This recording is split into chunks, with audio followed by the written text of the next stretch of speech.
성령축제를 시작하면서 저는 여러분들에게 이 질문을 합니다.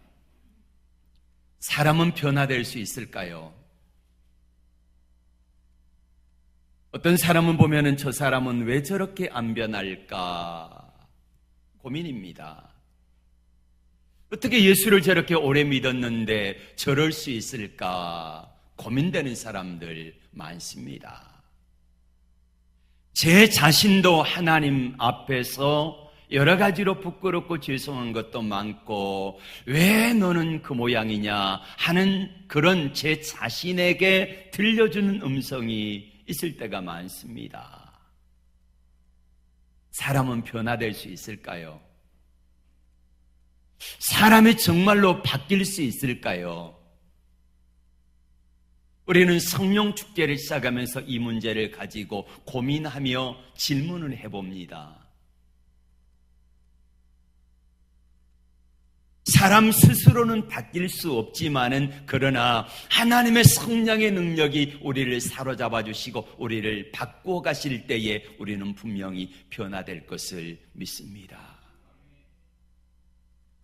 오늘 저는 베드로 이야기를 하고자 합니다. 베드로처럼 예수님을 극적으로 만난 사람도 드물어요. 베드로는 자기 형제, 동생 안드레의 소개로 예수님을 만났거든요. 확신이 없었습니다. 그러던 어느 날 베드로는 고기를 잡으러 갔고 밤새도록 그물질했지만은 고기를 한 마리도 잡지 못했다고 성경은 말씀하고 있습니다. 이때 예수님께서 베드로의 배에 찾아오셨고 그리고 베드로에게 이렇게 말씀하셨습니다. 내가 내 배를 좀 쓰자.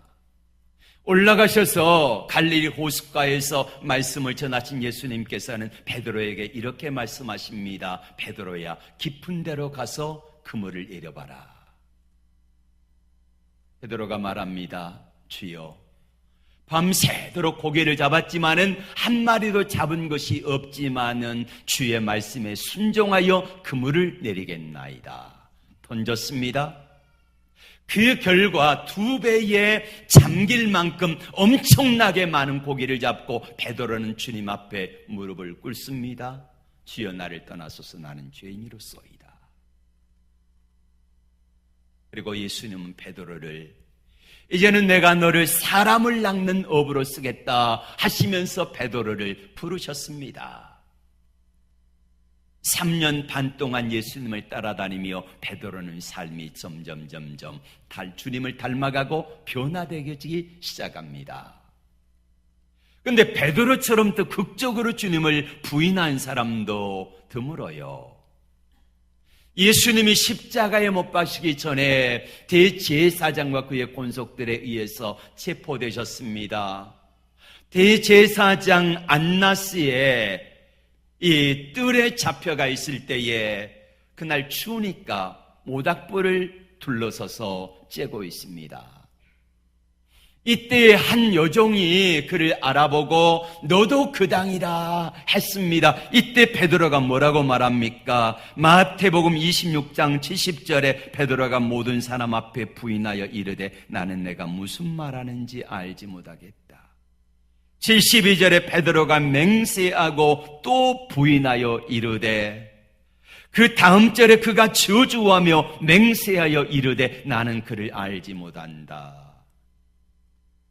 어쩌면 그럴 수가 있습니까?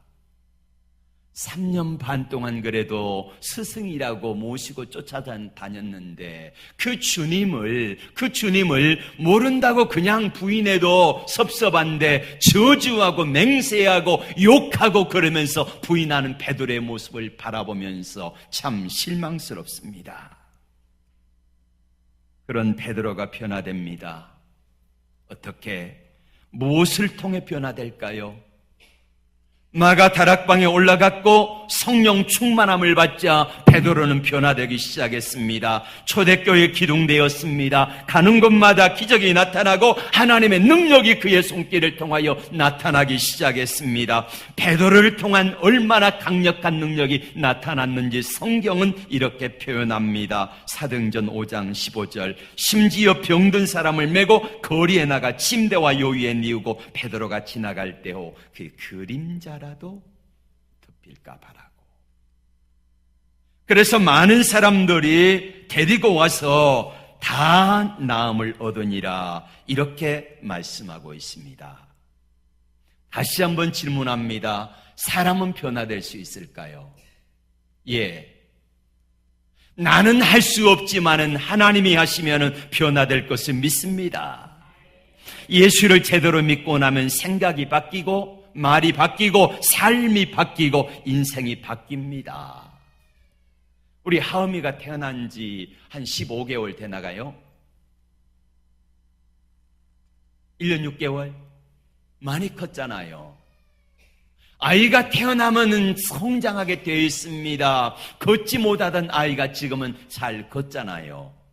이제 조금 있으면 말도 할 것입니다. 이게 태어난 아이가 성장하는 과정이지 않습니까? 어떤 사람이 이렇게 자랑합니다. 나는 모태신앙이야. 오랫동안 신앙했던 생활했던 것을 자랑합니다. 그런데 지금 나의 모습은 어떻습니까? 예수를 오래 수십 년 믿었음에도 불구하고 변화되지 않는 사람은 마치 아이가 태어나가지고 자라지 않는 것과 같습니다. 만약에 하음이가 이 상태에 자라지 않는다면 어떻게 될까요? 그럴 일은 없겠지만은 말입니다. 자라지 않으면 부모님에게 얼마나 염려와 근심과 걱정거리가 되겠습니까? 예수를 오래 수십 년 믿어 하나님의 자녀가 되었고 집사가 되고 권사가 되고 안수집사가 되고 장로가 되었어도 입이 변하지 않아요. 말이 변하지 않아요. 행동이 변하지 않아요. 왜 그럴까요? 왜 그럴까요? 병든 것입니다. 병든 사람은 자라지 않잖아요. 성장하지 않잖아요. 그러나 건강한 사람은 얼마든지 자라고 건강하게 되어 있는 것입니다. 이번 성령축제 기간을 통하여 저와 여러분의 신앙을 점검받기를 원합니다. 어디가 병들었는가 고쳐야지요. 가만히 두면 죽습니다. 여러분, 짐승들은요, 어디 몸이 상했다든지 찢겼다든지 그러면은요, 동굴 속에 들어가지 않습니다. 적극적으로 햇볕에 나와가지고 햇볕에다가 그 상처를 쬐면은요, 자연스럽게 치유가 되어진다 그러지요. 왜 자꾸 숨습니까? 왜 도망가려고 합니까? 왜 자꾸 피하려 합니까? 사단 마귀가 방해하면서 주님께 나오지 못하도록 그렇게 꼭 붙잡아서 동굴 속으로 숨어버립니다. 들어가 버리고 말아요. 오늘 베드로가 주님 만나 바뀝니다. 무엇이 바뀔까요? 첫 번째로는요, 성격이 바뀌었습니다. 생각이 바뀝니다. 생각이. 베드로가 예수님을 따르는 목적이 무엇입니까? 첫 번째 목적이 세상적인 지위가 높아지고 세상적인 어떤 무엇인가를 얻기 위한 것이 바로 베드로의 주님을 따르는 생각이었지요. 세상 나라입니다. 그런데 주님을 만남으로 말미암아 그의 생각이 바뀝니다. 하나님의 나라를 기대하고 소망하는 사람으로 바뀌어진 거지요. 예수님을 따르는 베드로의 목적은 세상 나라였습니다. 예수님이 예루살렘에 올라가실 때 수십만 명의 군대가 예수님을 열렬히 환영했습니다. 종려나무 가지를 꺾어 들고 열렬히 환영하면서 주님을 환영했습니다. 얼마나 들떴겠습니까? 얼마나 신났을까요? 열렬히 환영하는 군중들의 기대는 한층 높아졌습니다. 갈릴리 촌놈들이 출세하는 날이다. 이런 생각을 가지고 나갔습니다. 그리고 예루살렘의 한 주간의 사역이 끝나는 목요일 밤이었습니다. 주님은 제자들의 발을 일일이 씻기시고 죽음에 대해서 말씀하십니다. 내가 십자가에 못 박혀 죽고 3일 만에 부활하리라. 마지막 만찬석상에서 하신 주님의 말씀은 그 다음 날 체포되시고 그리고 죽으시는 겁니다. 금요일 날. 몇 시간 후면 주님은 죽으실 자리를 말씀하시는데 제자들은 어떤 일이 일어납니까? 누가복음 22장 24절 볼까요? 같이 또 저희 사이에 그중 누가 크냐 아는 다툼이 난지라. 누가 크냐 싸우고 있습니다. 주님의 대답은 간단하고 명료합니다. 앉아서 먹는 자가 크냐? 섬기는 자가 크냐? 앉아 먹는 자가 아니냐? 그러나 나는 섬기는 자로 너희 중에 있노라. 아멘.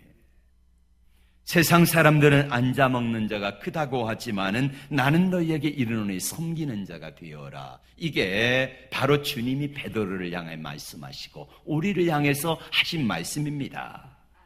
나중에 베드로는 이 말씀이 이해되고 섬기는 자로 살게 됩니다. 베드로전서 5장 3절 4절 같이 맡은 자들에게 주장하는 자세를 하지 말고 양무리의 본이 되라. 그리하면 목자장이 나타나실 때에 시들지 아니하는 영광의 관을 얻으리라. 아멘. 베드로의 생각이 바뀌었습니다. 그리고 두 번째로는 내 중심에서 하나님의 중심으로 바뀌어집니다. 예수님을 따르는 목적이 베드로에게 내 생각, 내 출세, 내 성공, 내가 부자 되고 내가 한 자리 아는 게 이게 베드로의 생각이었습니다. 그런데 예수님을 만나고 나서 그는 삶이 바뀝니다. 무엇으로요? 이제는 주님이 기뻐하시는 자리, 주님이 원하시는 삶의 자리로 바뀌었다는 거지요. 세 번째 뭐가 바뀝니까? 두려워하여 부인하던 사람이 죽음도 막을 수 없는 증인의 삶으로 바뀝니다.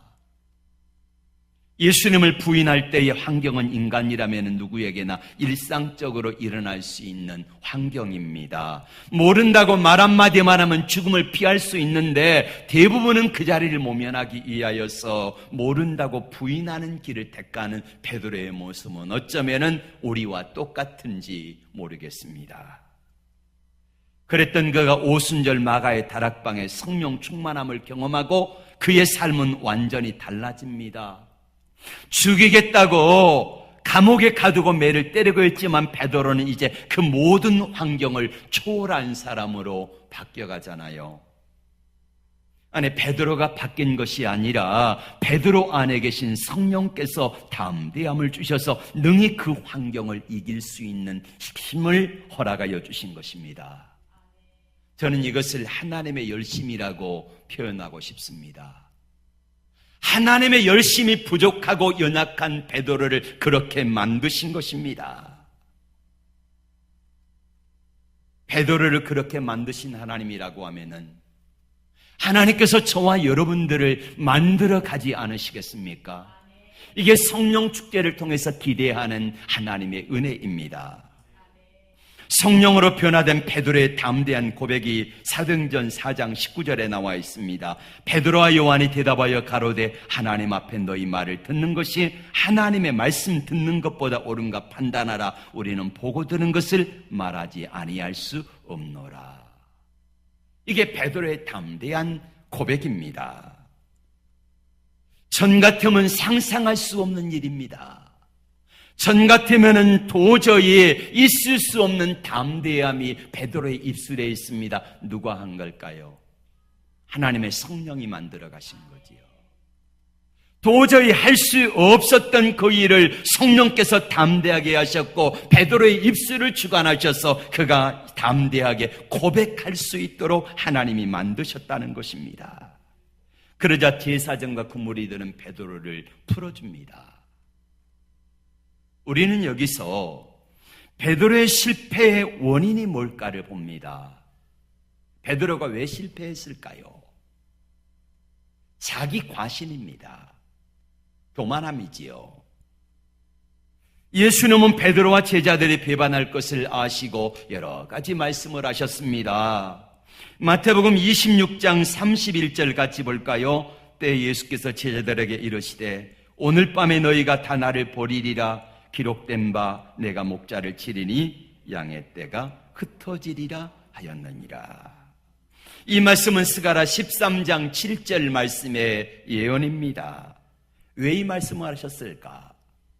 너희가 다 나를 부인하고 도망갈 터인데, 흩어질 것인데 나중에는 다시 돌아올 거야 하는 주님의 말씀이에요. 32절은 이렇게 말씀합니다. 그러나 내가 살아난 후에 너희보다 먼저 갈릴리로 가리라. 근데 베드로와 제자들은 이 말씀을 귀담아 듣지 않았습니다. 여러분, 우리는요, 상대방이 무슨 말을 할 때에 어떻게 듣습니까? 내 입장에 듣습니다. 지금 저 사람이 내게 무슨 말을 하는데 내 입장에서 들어야 되는 것이 아니라 저 사람의 마음속에 들어가서 저 사람이 왜 이런 말을 할까, 이 입장에서 들어야 되는데, 지극히 다분하게 우리는 내 입장에서 내 편할 대로, 내 좋을 대로 그 말씀을 듣는다는 말이에요. 우리 주님은 십자가 예루살렘에 올라가서 십자가에 못 박아 죽임당하고 사흘 만에 살아나리라 그랬는데 제자들은 뭐만 들어요? 예루살렘에 올라간 것만 듣습니다. 예루살렘에 올라가면 어떤 일이 있을까? 예수님이 예루살렘에 올라가실 때에 수많은 사람들이 열렬히 환영했잖아요. 이제 한 자리 할 거다, 이런 생각으로 가득 차니까 다음 말씀이 들리지가 않아요. 무슨 말씀이요? 내가 죽어야 하리라, 너희가 섬기는 자가 되어야 하리라. 이 말씀이 들려오지를 않는 것입니다. 그러니까 자기 마음대로 하는 거지요. 베드로의 태도를 보면 이런 사실을 알 수 있습니다. 33절 볼까요? 베드로가 대답하여 가로되 다 주를 버릴지라도 나는 언제든지 버리지 않겠나이다. 비교하고 있습니다. 12제자가 있잖아요. 예수님 가장 사랑하신 제자가 누굽니까? 사도 요한이잖아요. 예수님, 저 요한이 버릴지라도 나는 버리지 않겠습니다. 저 야고보가 주님을 버릴지라도 저는 버리지 않겠습니다. 이거예요. 왜 비교합니까? 나는 너보다 낫다는 거지요. 그러면서 베드로는 비교하며 말을 하고 있을 때에 예수님께서 이렇게 34절에 말합니다. 내가 진실로 내게 이르노니 오늘 밤 다 굴기 전에 내가 나를 3번 부인하리라. 말씀이 나오면 다 같이 읽어주세요. 아셨죠? 마가복음 14장 30절에는 이렇게 말씀합니다. 오늘 이 밤 닭이 2번 울기 전에, 닭이 2번 울기 전에 내가 나를 3번 부인하리라 라는 말씀을 하셨습니다. 이렇게 구체적으로 말씀하셨는데 베드로는요, 아니라는 거예요. 아니라는 거예요. 그 다음 절에 말씀 볼까요? 내가 주와 함께 죽을지언정 주를 부인하지 않겠나이다. 죽을지언정 부인하지 않겠나이다. 요한복음 13장 37절은 더욱 확신에 차서 말합니다. 주를 위하여 내 목숨을 버리겠나이다. 이렇게 말씀합니다. 여러분, 이토록 확실하게 호언장담하고 거듭 맹세까지 했는데 베드로가 한 말이 거짓말입니까? 뻥입니까? 아닙니다. 적어도 그 순간은 그러고 싶었을 것입니다. 진실한 것입니다. 그런데 물론 예수님이 죽을 것이라고 여전히 믿지는 않았지만은 혹시라도 예수님이 죽는 자리에 가신다고 하면 나도 그 자리에 죽겠습니다 하는 베드로의 고백은 진실한 것이었습니다. 그러면은 실패하게 된 원인이 뭐라고요? 자기 자만입니다. 다른 사람은 다 그럴지라도 나는 절대로 주님을 부인하지 않겠습니다. 내가 죽는 자리에도 따라가겠습니다 하는 것이 베드로의 고백이잖아요. 참 신앙은 나 자신을 믿는 것이 아니라 누구를 믿어요? 하나님을 믿는 것입니다. 하나님의 말씀과 그 능력을 믿는 것입니다. 오히려 자기 자신은 부인하고 겸손히 주님 앞에 무릎을 꿇고 주님을 의뢰하는 것입니다. 성경은 말씀합니다. 자기를 믿는 것은 교만이고 실패의 지름길이라고. 잠언 16장 18절에 말씀합니다. 교만은 패망의 선봉이요 거만한 마음은 넘어짐의 앞잡이니라.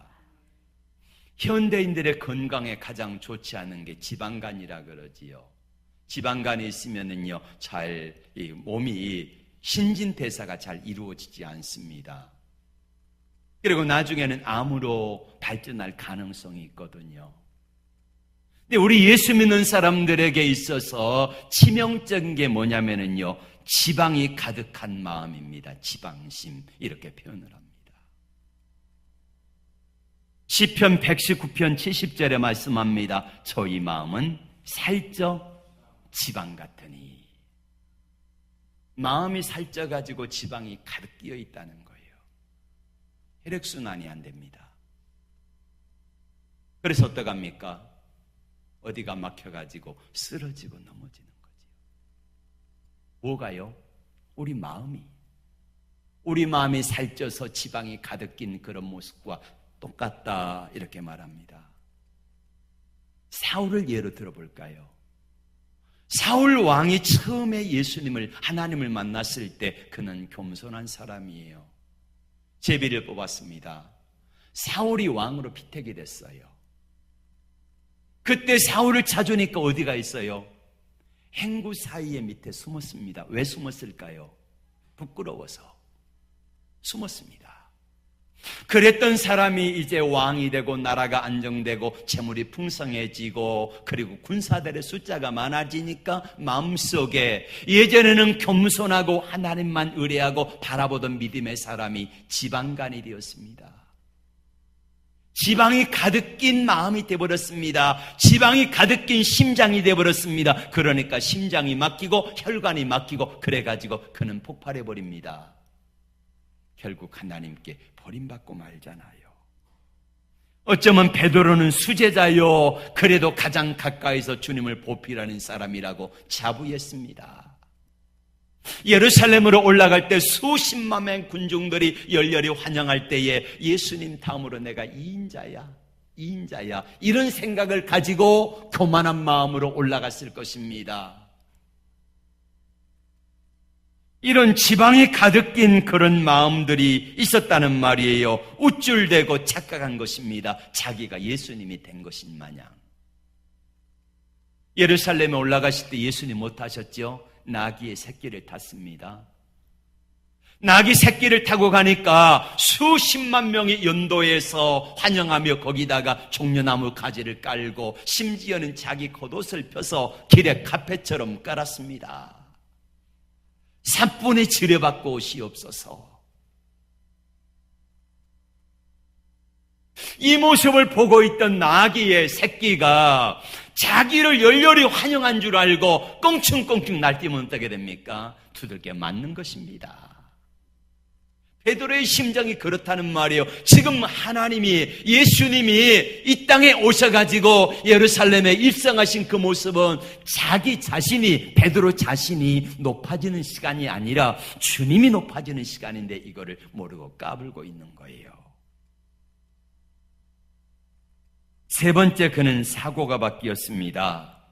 종교 간, 민족 간, 세계 간이 바뀌지요. 요바에서 기도의 환상이 그를 바꾸는데요. 어느 날 난 12시쯤 되어 시장할 때입니다. 그때 베드로가 다락에 올라가 기도하는데 환상이 보이는데 내 귀에 상자가 있는데 보자기에 싸가지고 내 귀를 달아서 하늘에서 땅으로 이렇게 내려오는 그것이 보였습니다.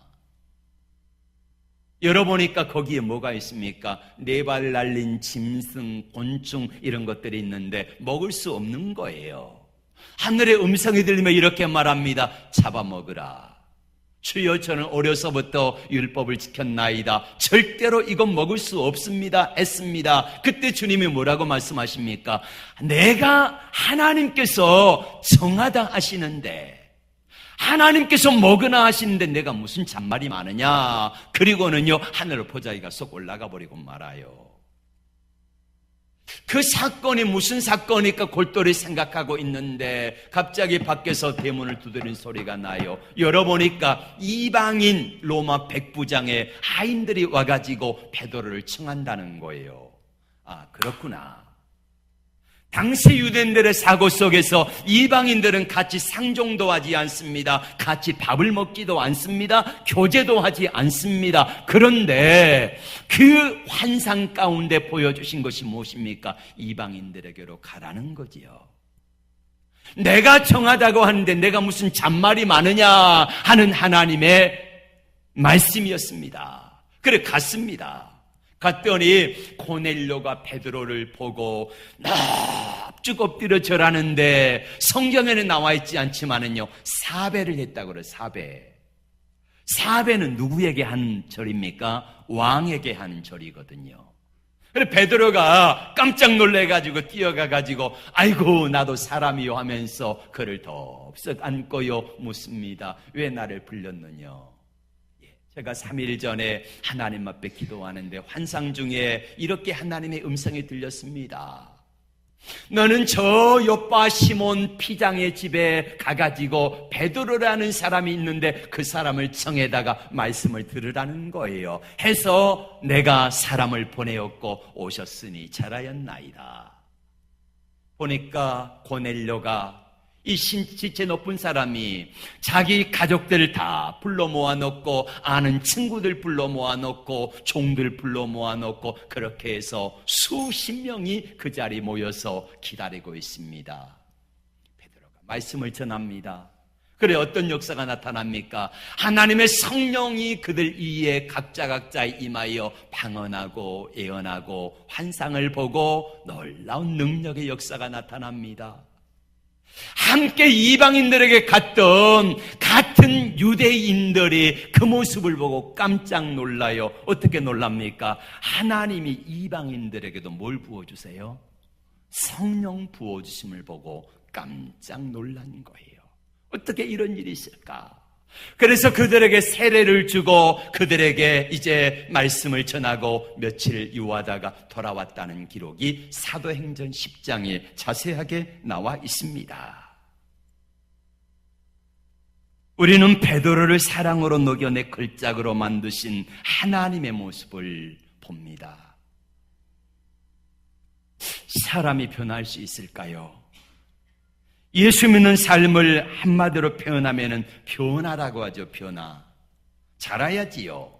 변화되어야 합니다. 여러분 자꾸 핑계만 대지 마시고요. 내가 변화되지 않는 것을 왜 사람에게 핑계를 댑니까?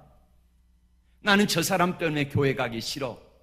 나는 저 사람 때문에 변화되지 않아. 왜 자꾸 핑계를 댑니까? 여러분 핑계대지 말고요. 누구 때문입니까? 나 때문입니다. 이걸 아셔야지요. 왜 자꾸만 핑계를 대냐는 거요. 가장 많이 핑계대는 게 누군 줄 아십니까? 누구? 남편? 아내? 아니요. 목사 책임. 아니, 잘하면은 자기 책임, 못하면은 누구 책임? 이런 사람이 여기는 없지만 어디 가면 있냐면은요. 저기 가면 있어. 저기 어딘지 모르겠지만은. 예? 왜 잘못되는 것을 내 책임을 하냐는 거예요. 내 책임을. 예? 아니 목사가 뭘 그리 잘못했다고 목사 책임만 돌리냐는 말이에요. 누구 책임이라고? 내 책임이라는 말에 내 책임. 자, 옆에 사람들 손을 꼭 좀 붙잡아 주시고요. 제발 핑계대지 맙시다. 시작. 좀 다시 한번 해봐요. 큰 소리로 시작. 제발 좀 핑계대지 맙시다. 제발 핑계대지 마라. 예?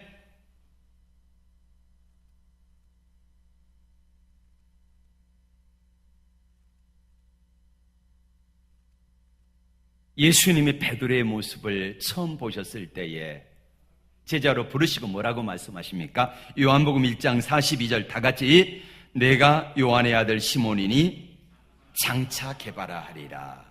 개바라는 말은 반석입니다. 반석. 잘 다듬어진 반석이 개바, 페트로스라는 말이에요.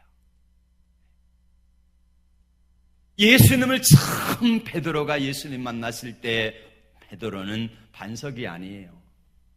철랑거리기 좋아하고 덤벙거리기 좋아하고 나서기 좋아하고 성질 불같고 이랬던 사람이 베드로입니다. 베드로의 모습을 보면서 예수님, 저 사람 이름이 안 어울리는데요. 아니 어떻게 저 사람이 반석입니까? 아니지요. 주님 뭐라고 말씀하세요? 내가 장차 개발하리라. 너 지금은 반석처럼 살지 못해. 성질 불같고 성질 더럽고 촐싹거리기 좋아하고 나서기 좋아하고 삐지기 좋아하고 그런 사람인데 어떻게 해요? 나중에는 변화되어서 뭐라고요? 반석이 될 거다. 누가 하시면? 하나님의 성령이 하시면 그렇게 된다는 거예요. 이게 베드로를 향한 우리 주님의 청사진입니다. 베드로는요, 집이 어디냐면 갈릴리 북쪽에 가버나움이라고 하는 동네가 있습니다. 여기를 가봤거든요. 베드로의 집터라고 하는데요, 가서 보니까 베드로는 그래도요, 그 중에 잘 사는 사람이에요. 베드로 출신이 뭡니까? 어부잖아요. 배도 있었습니다. 배. 당시 갈릴리에서 배 한 척 가지고 있으면 그래도 부자로 잘 사는 사람이라는 말이에요. 집터가 제법 넓어요. 결혼에 살고 있는 사람입니다. 그런데 어부이다 보니까 어부들의, 다는 아니지만 어부들의 특성이 뭐냐면 바다를 닮아가잖아요. 바다가 자꾸 촐싹거리고 출렁거리고, 그래서 환경에 따라서 베드로가 쉽게 부르르 이렇게 불탔다가 쉽게 꺼져버리고 그러는 성품을 닮았다는 거예요. 바다를 닮았습니다. 그래서 예수님께서는 베드로를 부르시면서 그를 이제 제자로 삼으셨지요. 베드로, 어부 베드로의 꿈은 뭡니까? 만선의 꿈이지요. 만선. 고기를 가득 잡는 것입니다. 근데 어느 날 예수님께서 베드로의 배에 오셨어요. 말씀하셨어요. 그런데 그는 그날 밤에 예수님 만날 때 베드로는요, 밤새워 그물질했지만은요, 한 마리도 못 잡았어요. 그리고 나서 주님의 제자로 부름을 받잖아요. 만약에 여러분 베드로가 밤새워 그물질했는데 엄청나게 많은 고기를 잡았으면 예수님께서 야, 너 내 제자 하자, 사람 낚는 어부가 되리라, 그러면 따라갈까요? 안 따라가지요. 그런데 밤새워 그물질했지만은 고기를 잡지 못했습니다. 고기 잡지 못하니까 어떡합니까? 주님이 말씀하시고 주님 말씀하심 앞에 순종했더니 자기가 생각했던 거, 자기가 예측했던 것이 전혀 맞지 않아요. 빗나가 버려요. 근데 주님이 말씀하심 앞에서 내 생각 접고 내 생각, 내 계획, 내 뜻, 내 경험 다 포기하고 주님 말씀에 순종해서 그물을 일했더니요, 아니, 있지 않아야 될 곳에 고기가 있는 거예요. 그것도 2배에 가득하게 잠길 정도로 엄청나게 많은 고기를 잡으면서 베드로는 깨닫게 되잖아요. 주로여, 나를 떠나소서, 내가 죄인이로소이다. 변화되어집니다. 실패의 순간이란 자신의 부족함이 보이는 때가 아닐까요? 어쩌면 인생이 자기 뜻대로 되지 않는다는 것을 깨닫는 순간 우리는 실패라고 정의하지 않을까요? 우리는 실패를 인정하기가 참 힘듭니다. 그런데 여러분, 우리의 눈으로, 우리의 입장에서 보면은 실패인 것 같지요? 베드로를 볼까요? 밤새워 그물질했지만은 고기를 잡지 못했습니다. 어부로 실패한 거지요. 그런데 어부로 실패한 이 경험이 예수님을 만나 제자가 되어지고 예수님 뜻대로 말씀대로 순종했더니 나타나는 기적의 장면을 보면서 베드로는 생각합니다. 아, 내 생각대로, 내 계획, 내 뜻대로, 내 경험대로 살아왔을 때 안 되던 것이 주님 말씀 앞에 순종하니까 되네. 그러면서 베드로 인생은 바뀌잖아요. 제가 여러분에게 자주 말씀드리는 요셉을 한번 생각해 봅니다. 요셉이 종으로 팔려갑니다. 요셉의 입장에서 생각해 보면 참 한탄할 일이지요. 어떻게 형들에 의해서 팔려간다는 말입니까? 말도 안 되는 일이 일어난 겁니다. 이 세월이 13년입니다. 13년. 13년 동안 형들을 미워하고 저주하고 그런 생각을 했을 것입니다. 형들 내 눈에 보이기만 해 죽여버릴 거야. 이게 요셉입니다. 그런데 여러분, 하나님의 눈으로 한번 바라볼까요? 누가 보내셨습니까? 하나님이. 뭐 때문에? 이스라엘 백성들을 구원하여 그리로 들어가기 위한 하나님의 계획 때문에 요셉을 그곳으로 먼저 심으신 거잖아요. 요셉의 철저한 실패, 요셉의 절망감, 요셉의 마음속에 있는 분노, 이런 모든 것들이 인간적인 입장으로 개인의 생각으로 볼 때는 저주요 나는 끝났다고 생각됐지만은 거기에 하나님의 역사가 나타나기 시작했고 13년 만에 당시에 30살 나이에 그것도 당대 최강의 나라 애굽이라는 나라에서 총리가 되어지는 영광을 얻게 되는 것입니다. 여러분의 생각에 내 삶은 이제 끝났어. 나는 실패해서 내가 했던 일들이 잘 안 풀려지고 내가 계획한 대로 잘 풀어지지 아니할 때에, 되어지지 아니할 때에 나는 안 되는구나. 나는 끝났어. 그러면서 어떻게 합니까? 어떤 사람은 그런 상황 가운데 절망하고 포기하고 인생을 끝내버립니다. 가룟 유다처럼 말이지요. 그러나 그런 상황 가운데서 하나님 앞에 더 가까이 나가고 하나님 나는 안 되지만은 그래서 주님이 필요합니다. 나를 도와주세요 하고 주님께 달려가는 자는 사는 줄로 믿습니다.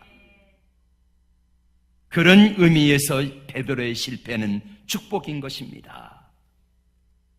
내 생각에는 끝난 것 같고 내 생각에는 내가 내 인생 망친 것 같고 아이고 이놈아 왜 그랬니? 그러면서 내 자신에게 정말로 한탄하며 절망하고 내 자신을 저주할 만큼 그렇게 미운 때가 있잖아요.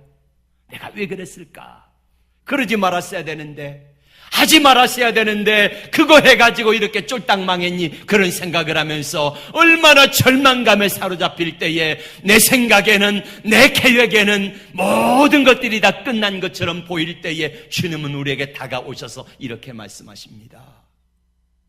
이사야 55장 8절부터 여호와의 말씀에 내 생각은 너희 생각과 다름이요 내 길은 너희 길과 달라서 하늘이 땅보다 높음같이 내 길은 너희 길보다 높으며 내 생각은 너희 생각보다 높으니라. 사랑하는 아들아, 사랑하는 딸들아, 끝난 것 같지? 인생 포기하고 싶지? 아무도 도와주는 일 없는 것 같지? 너 혼자뿐인 것 같지? 외롭지? 슬프지? 끝내고 싶지? 그러나 걱정하지 마라. 내가 도와줄게. 내가 함께 해줄게. 너는 나만 믿을래? 내 손잡고 함께 갈래? 내가 함께 해줄게. 주님 그렇게 말씀하십니다.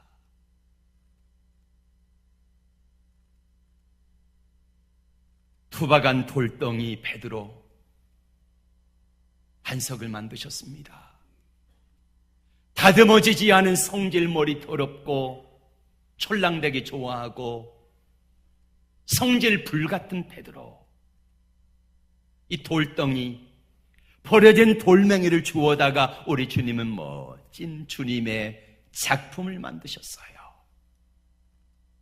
저는 이번 성령 축제를 통하여서 우리 하나님 앞에 내 자신을 올려드립니다. 우리 교회와 성도들을 하나님께 올려드립니다. 그리고 그 하나님을 기대합니다. 정말로 돌덩이처럼 보잘것없고 사람들에게 방해거리만 되었던 그 돌멩이를 주워다가 우리 주님은 반들반들한 반석으로 되어지는 우리 주님의 멋진 걸작품을 만드신 것처럼 우리 주님이 이번 성령 축제를 통하여 저와 여러분의 삶을 그렇게 바꿔 가실 줄로 믿습니다. 오늘 읽은 본문은 베드로가 우리에게 쓴 편지입니다. 사도 요한처럼 많이 배우지 못했기 때문에 그리 매끄럽지는 않아요. 특별히 베드로 우서를 보면은요, 거기에 말하자면 우리의 중학교, 아니 초등학교 수준 정도밖에 안 될 정도로 투박한 그런 글이거든요. 그런데 그 베드로가 쓴 편지에 보면은 거기에 여러분 3년 반 동안 주님을 만났고 주님과 함께 동고동락에 했고 오랜 깊은 인생이 묻어나는 그런 고수의 냄새가 나는 이 고수, 최인생의 절정 고수의 향기가 묻어나는 베드로의 편지가 여기에 나와 있습니다. 우리 베드로의 편지를 다 같이 볼까요? 5장 6절 큰 소리로 그러므로 하나님의 능하신 손 아래서 겸손하라 때가 되면 너희를 높이시리라. 아멘. 이 말씀은요, 자기가 촐랑대고 누가 크냐 하고 비교하며 그랬던 베드로의 모습을 보여주잖아요. 주 앞에 겸손하라. 그리하면은 때가 되면 주님이 너를 높이실 것이다. 그 다음 절 볼까요? 너희 염려를 다 주께 맡겨버리라. 이는 저가 너희를 권고하심이니라. 아멘. 얼마나 염려되는 게 많았습니까?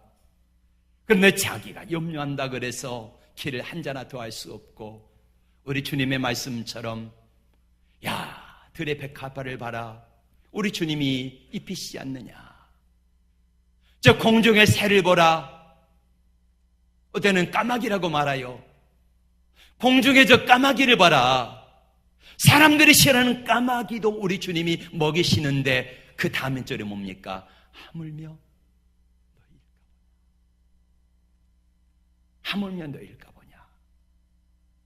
까마귀도 먹이신 예수님이, 그리고 들의 백합화도 입히시는 주님이 우리를 먹이시고 어찌 입히지 않는 게, 어찌 입히지 않겠냐는 거예요. 그러므로 뭐라고요? 염려하지 말아라. 염려하지 말아라. 계속해서 8절 봅니다. 근신하라 깨어라. 너희 대적마귀가 우는 사자같이 두루다니며 삼킬 자를 찾나니 너희는 믿음을 굳게 하여 저를 대적하라. 이는 세상에 있는 너희 형제들도 동일한 고난을. 아멘. 마귀가 믿음으로 살아가는 삶을 자꾸 방해한다는 거예요. 믿음으로 좀 일어서서 힘차게 달려갈 만하면 다리에 태클을 걸잖아요. 태클을 걸어 주저앉혀버려요. 왜 속습니까? 여러분, 한 번 당하고 두 번 당하고 세 번 당하고, 근데 네 번, 다섯, 여섯 번 당하는 사람은 뭐라 그래요? 뭐라 그럴까요? 찌질이다? 얼마나 멍청해요. 아니, 서너 번 당했으면 맞지 또 당하냐는 말이에요. 또 당해. 옆에 사람들이 한번 물어보세요. 또 당하십니까? 아니, 왜 또 당해요, 또? 아니, 서너 번 당했으면은 이제 저 마귀, 사단 마귀가 나를 넘어지려고 태클 거네. 오늘 기도하신 장로님, 가다 보니까 내가 길을 가고 있는데 사단 마귀가 와가지고 태클을 발을 이렇게 걸고 있으면 어떻게 해야 돼? 피하든지 해야지. 쟤 태클 거네? 그리고 살짝 피해가든지 아니면 쫓아버리든지 해야 되잖아요. 그런데 가다가요, 넘어져가지고 어디가 깨져? 코가 깨져. 그래가지고 주님 앞에는, 주님! 코 깨져 왔어요. 누구 이야기요? 알기는 잘하지. 마지막에 10절 말씀 볼까요? 시작.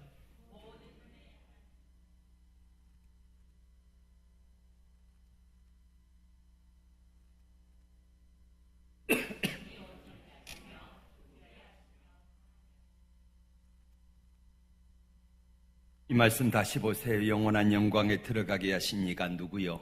예수님이잖아요. 잠깐 고난을 받는 너희를 친히 온전하게 하시며 또 굳게 하시며 강하게 하시며 달을 견고케 하시리라. 아멘. 노인들에게는 삶의 지혜가 있다 그러잖아요. 오랫동안 묵은 지혜, 삶의 경륜, 베드로의 편지에서 이게 묻어나지 않습니까? 인생의 경륜, 신앙의 경륜, 사랑하는 성도들아 내가 해봤더니 이래. 이것보다 더 좋은 게 어디가 있겠습니까? 내가 해봤더니 염려하지 말어. 염려 그거 나중에 보니까 아무 쓸모없더라. 내가 높아지려고 교만했는데 그것도 역시 마찬가지로 내가 이렇게 낮아지니까 섬기니까 하나님 나를 높이시더라. 여러분, 높아지려면 어떤 사람이 되라고요? 섬기는 사람이 되세요. 밥도 좀 사주시고, 밥도 좀 사주시고, 당구할 때 우리 남성계원들 게임비도 한 번씩 먼저 내시고, 그렇게 해서 자꾸 섬기라는 말이에요. 그럼 하나님이 높이시겠다는 거지요. 이제 말씀을 맺습니다. 불같은 성질머리 가진 이 베드로, 수박한 돌덩이라 그랬지요. 돌덩이를 가져다가 반석을 만드신 하나님, 찐 작품을 만드신 그 하나님 성령께서 이번 성령 축제를 통하여 우리 다듬어지 못한 인생의 여러 가지 삶의 문제들을 우리에게 말씀하시면서, 야, 내가 이거 다듬어 줄게. 이번 성령 축제 기간 동안에 하나하나 다듬어 가자 말씀하시면서 그분 앞에 여러분을 맡기고 내려놓을 때에 성령께서 여러분을 돌덩이를 다듬어서 반석되고 작품되게 하신 주님께서 저와 여러분에게 이 은혜를 베푸실 것을 믿습니다. 저는 이걸 감히 말합니다. 하나님의 열심이라고. 하나님의 열심이 이 모든 것들을 이루실 것을 믿고 기대합니다. 함께 일어나셔서 찬양하고 함께 기도하겠습니다.